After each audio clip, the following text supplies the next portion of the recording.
Dinner was meant to be straightforward. Roast, wine, courteous laughter. I had no desire for any of it. I attended because my wife demanded it. Her family enjoyed pretending everything was acceptable, pretending I belonged. I should have recognized the truth. When I inquired, "Just inform me when the reunion occurs," I spoke plainly. No inflection, no menace. But her brother, Mark, sneered. He reclined in his seat like someone attempting to wound without rising. "You're not family," he declared. "Don't appear." The table erupted with laughter.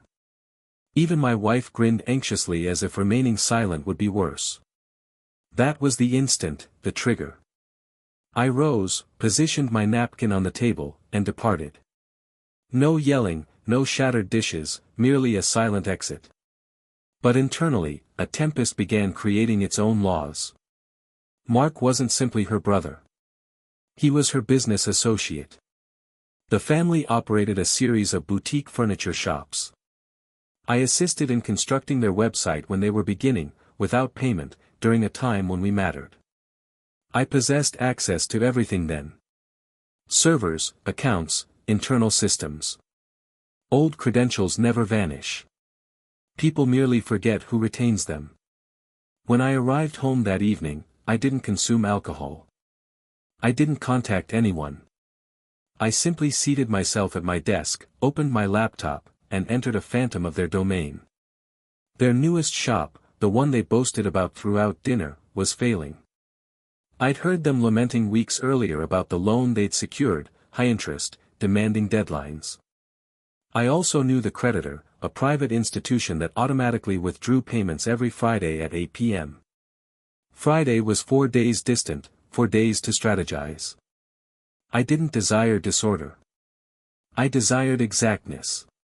Vengeance, if executed properly, should resemble coincidence. On Tuesday, I constructed a minor routing error in their payment mechanism. Something invisible to anyone lacking back-end access. It didn't erase funds. It merely redirected the outgoing loan payment into a pending condition indefinitely. The system would believe it paid.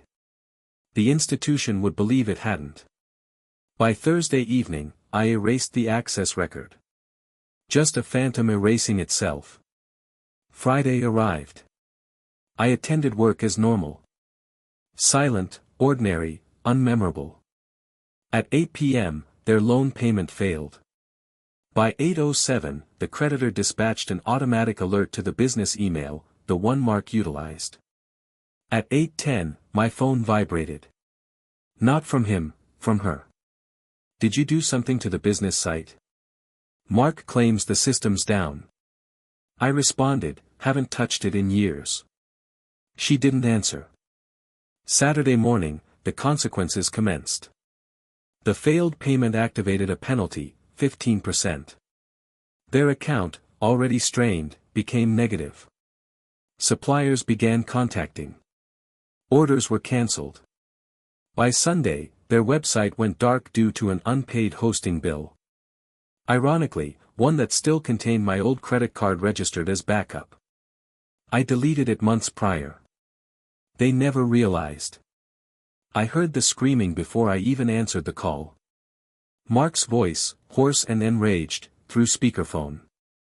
"You did this, didn't you? You petty little," I disconnected. By Monday, they were conferring with the institution trying to explain the malfunction.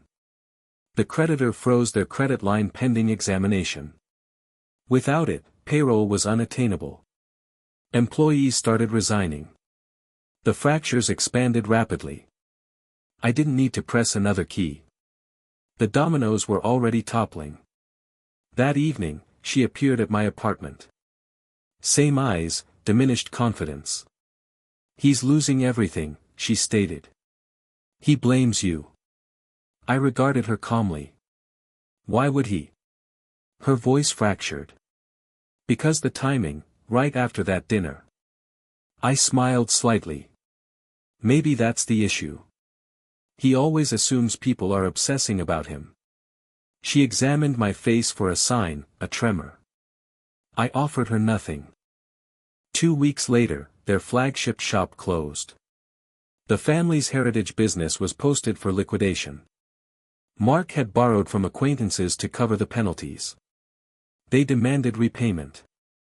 My wife, ex-wife by then, relocated back with her parents who possessed no savings remaining. I didn't celebrate.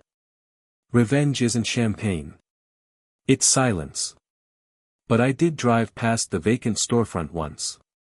The glass windows still displayed the faded lettering, Wright Family Interiors. Half the sign was absent.